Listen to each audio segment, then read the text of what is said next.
Assalamualaikum warahmatullahi wabarakatuh. Bismillah, alhamdulillah, Allahumma salli ala Muhammad wa ala ali Muhammad wa ba'du. Kaifa halukum anak semua? Mudah-mudahan dalam keadaan sehat walafiat.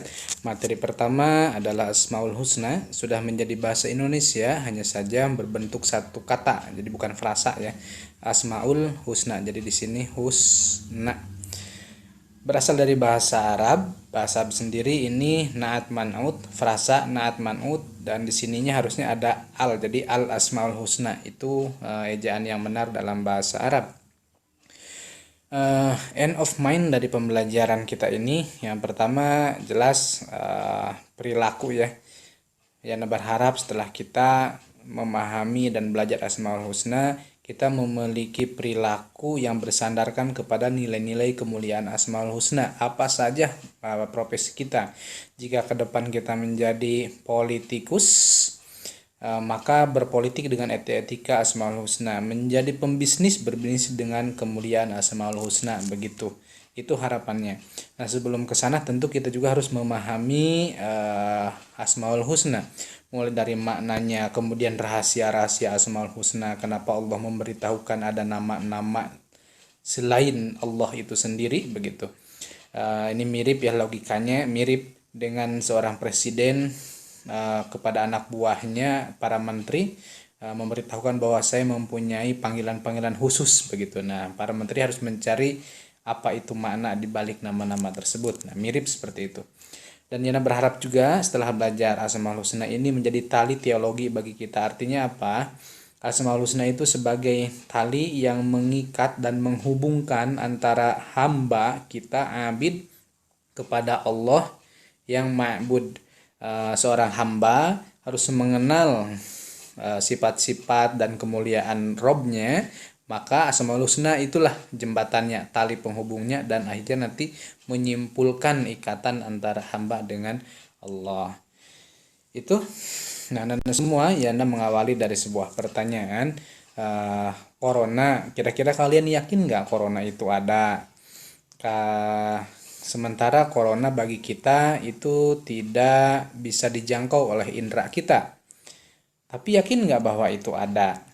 Begitu. Kemudian pertanyaan dari Anda, indera apa yang berperan penting meyakinkan bahwa corona itu ada atau tidak ada menurut kalian? Indera apa yang digunakan? Jika yang digunakan adalah mata, apakah terlihat? Secara kasat mata sih tidak, kecuali pakai mikroskop, itu pun yang kecil-kecil katanya seperti itu. Lantas indera apa nih indera apa yang berperan meyakinkan kita bahwa corona itu ada? Misalnya indera keenam, indera keenam apa itu?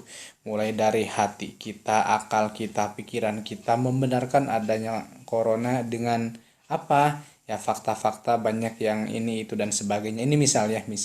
Akhirnya yang berperan meyakinkan kita bahwa corona itu ada bukan indera kita, tapi yang tadi hati, pikiran, dan akal, juga logika kita. Nah, kemudian taruhlah kita percaya ya. Kita percaya ada corona dan dikatakan memiliki sifat-sifat tertentu.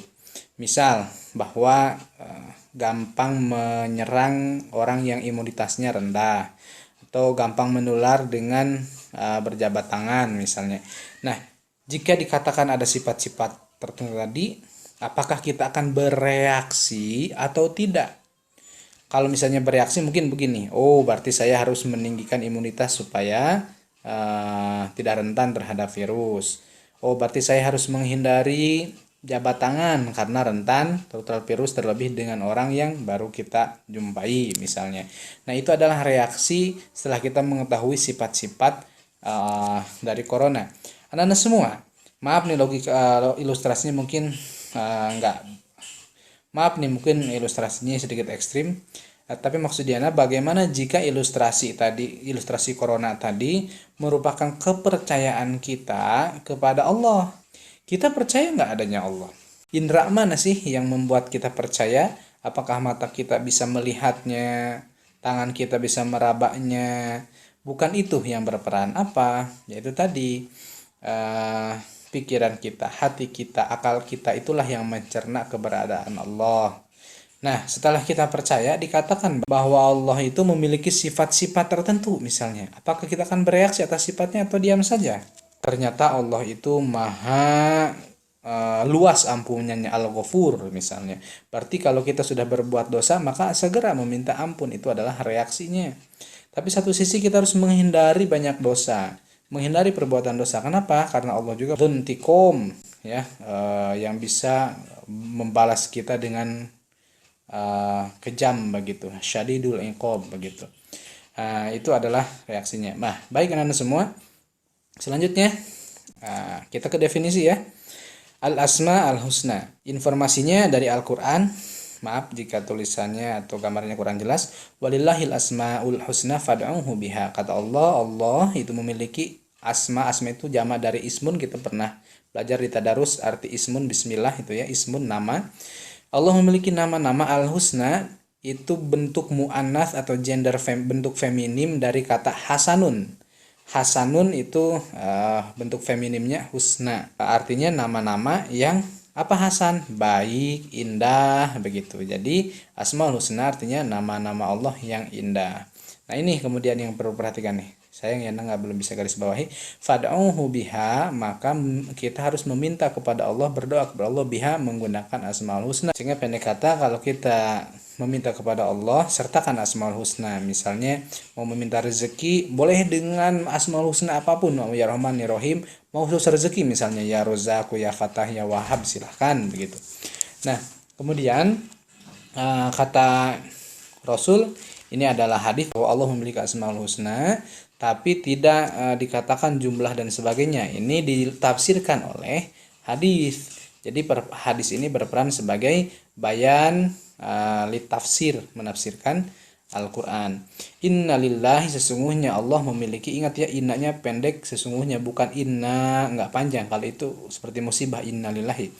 Sesungguhnya Allah memiliki tis'atan wa tis'ina, 99 nama. Di sini dikasih taukid mi'atan ila wahidah, tepatnya 100 kurang 1. Man al-soha dakhalal jannah, ini yang ngabibita bagi kita nih ya. Man al-soha, barang siapa yang menghitungnya, mengamalkannya, kemudian berperilaku sesuai asmaul husna, dakhalal jannah, maka akan masuk surga.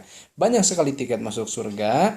Di sini yang dibahas adalah salah satunya dengan menjaga asmaul husna dalam kehidupan sehari-hari. Dan semua ini materi repetitif, artinya dari SMP juga sudah dipelajari. Nah, di sini yang kurikulum SMA ya, titipan kurikulum SMA ada 7 asmaul husna. Al-Karim, Al-Matin, Al-Mumin, Al-Akhir, Al-Adil, Al-Jami, dan Al-Wakil, begitu.